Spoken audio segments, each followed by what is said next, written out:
Chapter 34 of Brewster's Millions by George Barr McCutcheon. This recording is in the public domain. Chapter 34 The Last Word. "I'll tell you all about it later, dear," was all that Peggy, pleading, could draw from him. At midnight Mrs. Dan had remonstrated with her. "You must go home, Peggy dear," she said.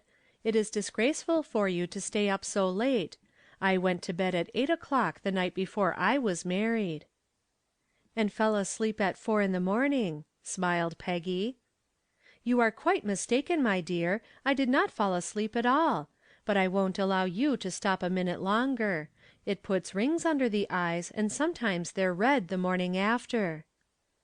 "Oh, you dear, sweet philosopher!" cried Peggy. "How wise you are! Do you think I need a beauty sleep?" "I don't want you to be a sleepy beauty, that's all," retorted Mrs. Dan. Upon Monty's return from his trying hour with the lawyers, he had been besieged with questions, but was cleverly evasive. Peggy alone was insistent. She had curbed her curiosity until they were on their way home, and then she implored him to tell her what had happened. The misery he had endured was as nothing to his reckoning with the woman who had the right to expect fair treatment. His duty was clear, but the strain had been heavy, and it was not easy to meet it. "Peggy, something terrible has happened," he faltered, uncertain of his course. "Tell me everything, Monty. You can trust me to be brave." "When I asked you to marry me," he continued gravely, "it was with the thought that I could give you everything tomorrow. I looked for a fortune. I never meant that you should marry a pauper." "I don't understand. You tried to test my love for you?" "No, child, not that. But I was pledged not to speak of the money I expected, and I wanted you so much before it came." "And it has failed you?" she answered. "I can't see that it changes things. I expected to marry a pauper, as you call it. Do you think this could make a difference?" "But you don't understand, Peggy. I haven't a penny in the world." "You hadn't a penny when I accepted you," she replied. "I am not afraid. I believe in you, and if you love me I shall not give you up." "Dearest!" And the carriage was at the door before another word was uttered. But Monty called to the coachman to drive just once around the block. "Good night, my darling," he said when they reached home. "Sleep till 8 o'clock if you like. There is nothing now in the way of having the wedding at 9 instead of at 7. In fact, I have a reason for wanting my whole fortune to come to me then. You will be all that I have in the world, child, but I am the happiest man alive." In his room the strain was relaxed and Brewster faced the bitter reality. Without undressing, he threw himself upon the lounge and wondered what the world held for him. It held Peggy at least, he thought, and she was enough. But had he been fair to her? Was he right in exacting a sacrifice? His tired brain whirled in the effort to decide. Only one thing was clear, that he could not give her up. The future grew black at the very thought of it. With her he could make things go, but alone it was another matter. He would take the plunge, and he would justify it. His mind went traveling back over the graceless year, and he suddenly realized that he had forfeited the confidence of men who were worth while. His course in profligacy would not be considered the best training for business. The thought nerved him to action. He must make good. Peggy had faith in him, she came to him when everything was against him, and he would slave for her, he would starve, he would do anything to prove that she was not mistaken in him. She at least would know him for a man. Looking toward the window, he saw the black, uneasy night give way to the coming day. Haggard and faint, he arose from the couch to watch the approach of the sun that is indifferent to wealth and poverty, to gaiety and dejection. From far off in the gray light there came the sound of a 5 o'clock bell. A little later the shrieks of factory whistles were borne to his ears, muffled by distance but pregnant with the importance of a new day of toil. They were calling him, with all the poor men, to the sweatshop and the forge, to the great mill of life. The new era had begun, dawning bright and clear to disperse the gloom in his soul. Leaning against the casement, and wondering where he could earn the first dollar for the Peggy Brewster that was Peggy Gray, he rose to meet it with a fine unflinching fearlessness. Before 7 o'clock he was downstairs and waiting. Joe Bragdon joined him a bit later, followed by Gardner and the minister. The DeMilles appeared without an invitation, but they were not denied. Mrs. Dan sagely shook her head when told that Peggy was still asleep and that the ceremony was off till 9 o'clock. "Monty, are you going away?" asked Dan, drawing him into a corner. "Just a week in the hills," answered Monty, suddenly remembering the generosity of his attorneys. "Come in and see me as soon as you return, old man," said DeMille, and Monty knew that a position would be open to him. To Mrs. Dan fell the honor of helping Peggy dress. By the time she had had coffee and was ready to go down, she was pink with excitement and had quite forgotten the anxiety which had made the night an age. She had never been prettier than on her wedding morning. Her color was rich, her eyes as clear as stars, her woman's body the picture of grace and health. Monty's heart leaped high with love of her. "The prettiest girl in New York, by Jove!" gasped Dan DeMille, clutching Bragdon by the arm. "And look at Monty. He's become a new man in the last 5 minutes," added Joe. "Look at the glow in his cheeks. By the eternal, he's beginning to look as he did a year ago." A clock chimed the hour of 9.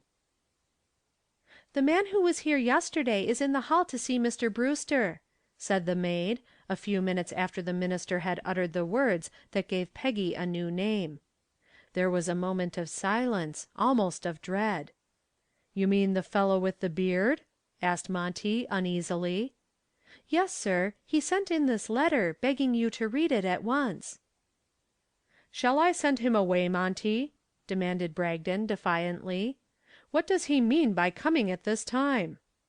"I'll read the letter first, Joe." Every eye was on Brewster as he tore open the envelope. His face was expressive. There was wonder in it, then incredulity, then joy. He threw the letter to Bragdon, clasped Peggy in his arms spasmodically, and then, releasing her, dashed for the hall like one bereft of reason. "It's Nopper Harrison!" he cried, and a moment later the tall visitor was dragged into the circle. Nopper was quite overcome by the heartiness of his welcome. "You are an angel, Nopper. God bless you," said Monty, with convincing emphasis. "Joe, read that letter aloud, and then advertise for the return of those Boston terriers." Bragdon's hands trembled, and his voice was not sure, as he translated the scrawl, Nopper Harrison standing behind him for the gleeful purpose of prompting him when the writing was beyond the range of human intelligence. Holland House, September 23, 19 . Mr. Montgomery Brewster. My dear boy: So you thought I had given you the slip, eh? Didn't think I'd show up here and do my part? Well, I don't blame you. I suppose I've acted like a damned idiot, but so long as it turns out okay, there's no harm done. The wolf won't gnaw very much of a hole in your door, I reckon. This letter introduces my secretary, Mr. Oliver Harrison. He came to me last June, out in Butte, with the prospectus of a claim he had staked out up in the mountains. What he wanted was backing, and he had such a good show to win out that I went into cahoots with him. He's got a mine up there that is dead sure to yield millions. Seems as though he has to give you half of the yield, though. Says you grub-staked him. Good fellow, this Harrison.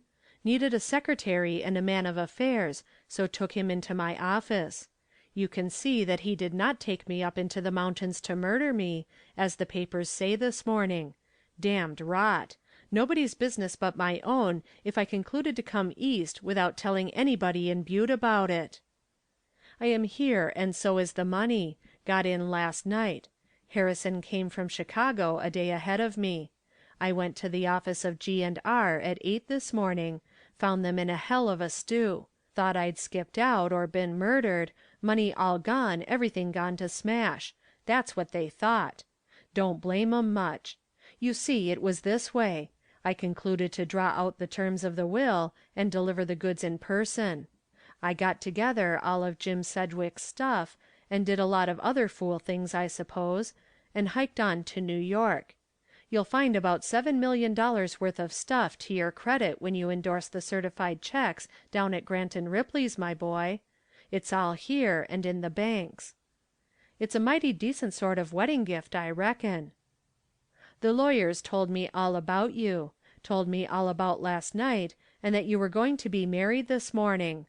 By this time you're comparatively happy with the bride, I guess. I looked over your report and took a few peeps at the receipts. They're all right. I'm satisfied. The money is yours. Then I got to thinking that maybe you wouldn't care to come down at 9 o'clock, especially as you were just recovering from the joy of being married, so I settled with the lawyers, and they'll settle with you. If you have nothing in particular to do this afternoon at about 2 o'clock, I suggest that you come to the hotel, and we'll dispose of a few formalities that the law requires of us.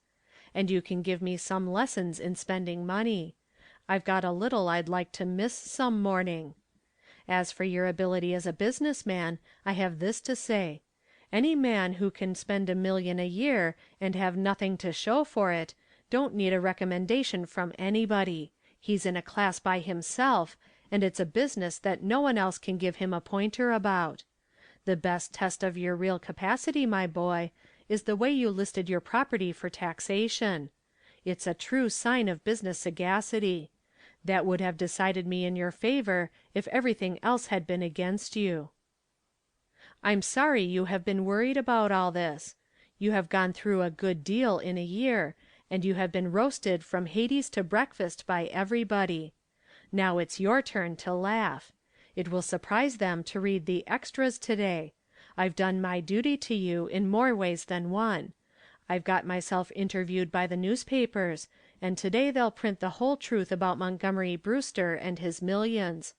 They've got the Sedgwick will and my story, and the old town will boil with excitement. I guess you'll be squared before the world, all right. You'd better stay indoors for a while, though, if you want to have a quiet honeymoon. I don't like New York, never did. Am going back to Butte tonight. Out there we have real skyscrapers, and they are not built of brick. They are 2 or 3 miles high, and they have gold in 'em. There is real grass in the lowlands, and we have valleys that make Central Park look like a half inch of nothing.